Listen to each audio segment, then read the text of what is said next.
لوگ مرے بے شمار ہیں. یہ میرے پاس تصویریں آ رہی ہیں، دھڑا دھڑ ویڈیو آ رہی ہیں جس طرح وہاں پہ گولیاں چل رہی ہیں. اب پریشانی ان کے لیے کوئی بھی نہیں ہے. ان کے ذہن میں ہے کہ ایف آئی آر کو ہماری طاقت اتنی ہے کہ کٹوا نہیں سکتا. ماڈل ٹاؤن میں قتل ہو گئے تھے، کون سا وہاں پہ کیا کر لیا تھا، کون سا وہاں پہ تیر مار لیا جو اب مار لے گا. وہ 400 500 ہزار یہ کشتی ڈوبتی ہے، کوئی 100 200 پاکستانی بیچارے بھی وہاں پہ غرق ہو جاتے. کیا فرق پڑتا ہے؟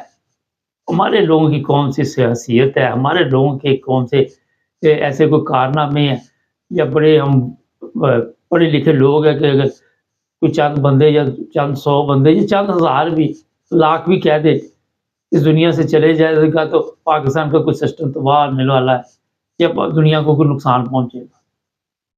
سوچ ہے نا. 2 4 دن رو کے پھر ختم گیم، آگے چلو جی.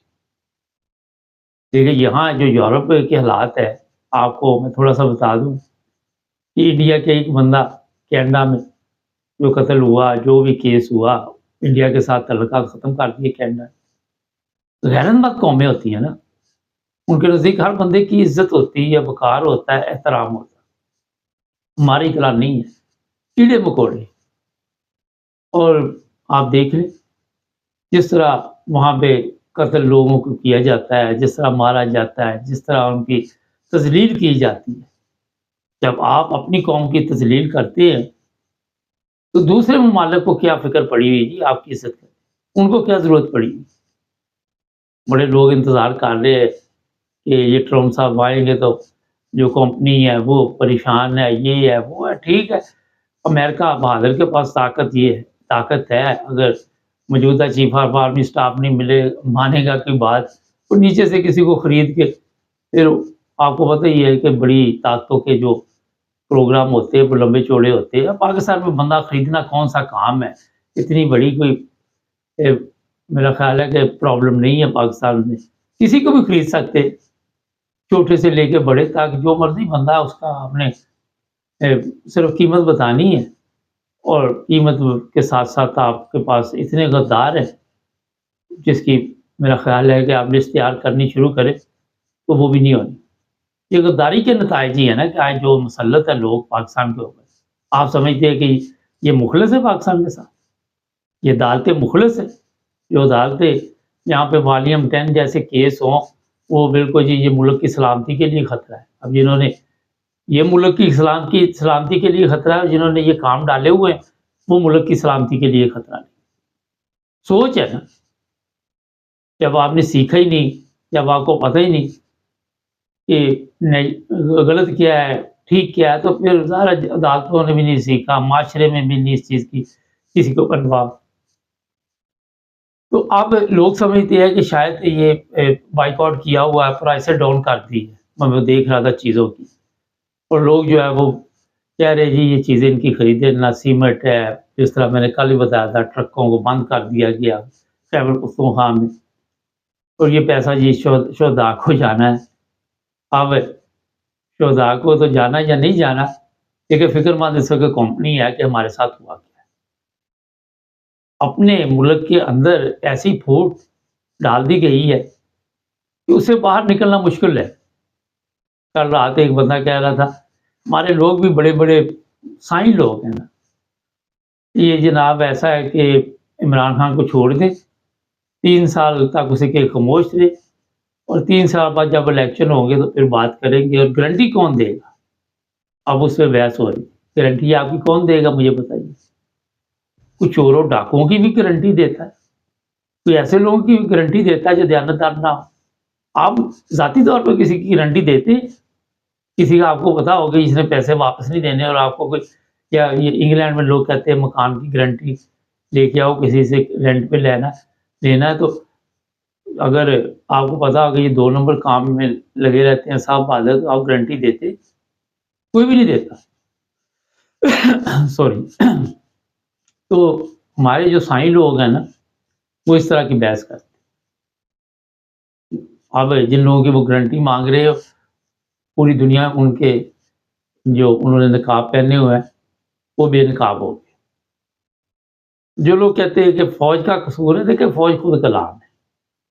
عوام غلام ہے، فوج غلام ہے۔ وہ شام سے 400 لوگ تھے تقریباً پھنسے ہوئے تھے وہاں پہ، ان کو نکال کے جہاں پہ 25 کروڑ پھنسے ہوئے وہاں پہ لا کے ڈال دیا۔ آزادی نہیں، ذلت و رسوائی قوم کا مقدر کیوں بن چکی؟ بڑے دعوے کرتے ہیں، آج تک ایسے ایسے سادہ لوگ ہیں ہمارے، ان کو یہ سمجھ نہیں آتی کہ پاکستان کی جو حالت ہے وہ خراب کرنے والے کون ہیں۔ جیسے اسے کہتے ہیں وہ فلسطین کے حالات دیکھ لو، وہاں کی فوج نہیں تھی تو وہاں پہ کیا ہو رہا ہے۔ ایک فلسطین کو لے کے بیٹھ جاؤ، پوری دنیا کے ممالک نہیں دیکھنے کہ جہاں ملک کی فوج ہے، اور وہ اب کہ کون سے ملک کی فوج نہیں ہے یہاں، مگر وہ اپنی عوام پہ گولی نہیں چلاتے، وہ اپنے لوگوں کو نہیں مارتے، وہ سیاست میں حصہ نہیں لیتے۔ جن ممالک میں سیاست میں حصہ لیتے ہیں ان کا بیڑا گرک ہوا ہوا ہے۔ ہم بھی بڑے آرام سے سوتے ہیں، ہمارے فوجی جوان پہرا دے رہے ہیں، تو یہ جرمنی والے، یہ نیٹو والے، یہ امریکہ، افریقہ، یہ ساری رات کیا چلتے پھرتے رہتے ہیں کہ ان کو نیند نہیں آتی، ڈرونے خواب آتے ہیں۔ یہ بچوں والی کہانیاں۔ اب فوج اگر وہاں پہ بارڈر پہ تو اسے تنخواہ دی جاتی ہے، سیلری مل رہی ہے، وہ سیلری اس کو جب مل رہی اس کو پتا ہے میرا یہ کیا کام ہے۔ تو یہاں پہ مختلف کہانیاں ہم لوگ پیش کرتے ہیں۔ یہ آپ دیکھ لیں جن ممالک نے بھی ترقی کی وہاں پہ جمہوریت ہوتی ہے۔ کاش اس طرح کی جمہوریت پاکستان میں ہو، جس طرح سویڈن ہے، جرمنی ہے، یا جو بھی یورپین ممالک۔ فوج ان کی بھی ہے مگر کسی کو کوئی پتہ نہیں کون سا چیف آف آرمی اسٹاف ہے، اور کون سا نیا بننے والا ہے، کون سا پرانا چلے گیا۔ یہ میں بالکل سادہ لفظوں میں آپ کو بتاتا ہوں۔ آپ کا انڈیا ہے، وہاں بھی کوئی پتہ نہیں۔ ہماری فوج ہی تو انڈیا کی فوج ہے، انہوں نے کبھی نہیں کہا کہ ہماری لوگ آرام سے سوتے ہیں کہ یہ فوج بارڈر پہ لگی۔ آپ تعلقات اچھے کر لیں انڈیا کے ساتھ، ہمسایہ تو کوئی آپ کا ایسا بھی نہیں جس کے ساتھ آپ کے تعلقات ہو۔ افغانستان سے لڑائی، انڈیا سے لڑائی، ایران کے ساتھ تعلقات اچھے نہیں۔ یہ یورپ ہے، انہوں نے دوسری جنگ عظیم کے بعد سیکھا کہ اس چیز میں کچھ بھی نہیں ہے۔ آپ پہلے بھی سیکھ سکتے کہ جنگ کے بعد کچھ نہیں حاصل ہونا۔ تو یہ قصے کہانیاں سنا کے تو اپنے لوگوں کو بیوقوف بنانا، میرا خیال ہے ویسے ہی گمراہ کرنا۔ اور اب وہ ہوتے بھی نہیں، اب اگر وہ گمراہ ہوتے تو یہ پھر بائیکاٹ نہ کرتے آپ کی چیزوں کا۔ نہیں، آج پاکستان، پہلے تو ہمارے چیف آف آرمی اسٹاف کہتے تھے نازک حالات سے گزر رہا ہے، باقی نازک حالات سے گزر رہا ہے۔